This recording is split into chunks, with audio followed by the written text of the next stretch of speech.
Oh man, we got another one. Christ has two natures. He's fully man and fully blah blah blah. Yeah, that's not true. First of all, St. John of Damascus' teachings and writings that were against Matthewittism is not an officially canonized doctrine in the Oriental Orthodox Church. And Heretical Oriental Orthodox Church. This is an ecumenist language.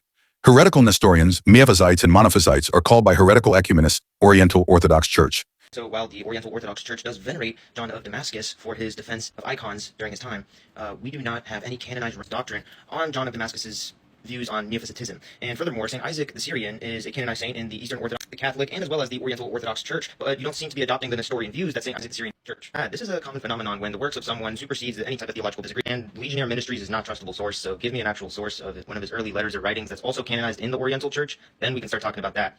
That's why he says St. John Damascene is not canonized by heretics. And another thing, there are several Saints Isaac the Syrian, and the ecumenists, for more confusion, have brought a Nestorian St. Isaac the Syrian that was pseudo-bishop of Nineveh and was praying for the salvation of demons. He is not the same as St. Isaac the Syrian read and quoted by the Orthodox Church, because in his writings he praises Theotokos, therefore is not Nestorian. So for sure it's not the same person, although the name is identical and brings confusion to many who don't know that. Saint Cyril, who's canonized in the Eastern Orthodox Church, has said Christ has one nature. Another deluded youngster. St. Cyril was referring to the one hypostasis of Christ in the context, whilst the Miaphysites took that word literally and absolutized that quote for themselves to be convenient. So please respond to me and answer about that as well. So I'm sorry, Rebecca, it was a good try, but I think I'm going to trust St. Cyril, who is a canonized saint in the Eastern Orthodox Church, as well as the Oriental Orthodox Church, over you. But I hope you have a blessed one, and I hope you all have a great day.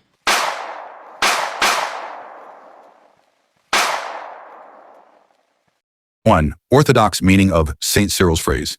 When St. Cyril of Alexandria says, Mia physis tou theologosis archomeni, one incarnate nature of the Word of God, he is not teaching that the divine and human natures are mixed or confused.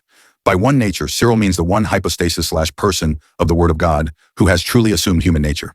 Incarnate safeguards the truth that the Word did not simply dwell in a man as in a vessel, but personally united human nature to himself. Thus, Christ is fully God and fully man, but the subject of both natures is the same person, the eternal Logos. In Orthodox theology, nature physis in this formula is often understood in the hypostatic sense that Cyril frequently uses. Later, to prevent confusion, the Church preferred the terminology of two natures united in one hypostasis, as at Chalcedon 451. 2. Why the Orthodox reject Miaphysitism. The so-called Miaphysite or non-Chalcedonian groups later took Cyril's words to mean something different, that after the Incarnation, Christ has only one composite nature where divinity and humanity are fused together. The Orthodox critique is confusion of natures. If divinity and humanity are blended into one nature, then neither true divinity nor true humanity remains. Christ becomes a third thing, neither fully God nor fully man. Denial of full humanity. If Christ does not remain consubstantial with us in his humanity, then our salvation is impossible. St. Gregory Nazianzen, that which is not assumed is not healed. Contradiction of the Fathers.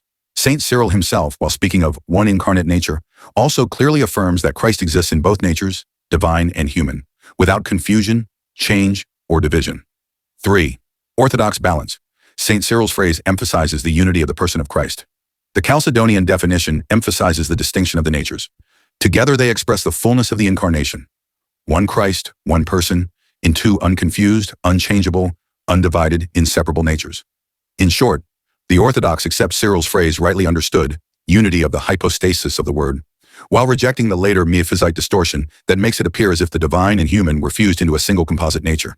Всем девчонкам нужен скромных огонек, не гости, как за каменной стеной, с красной ниткой на запястье, помни бабы чужие, и сердечко как на части.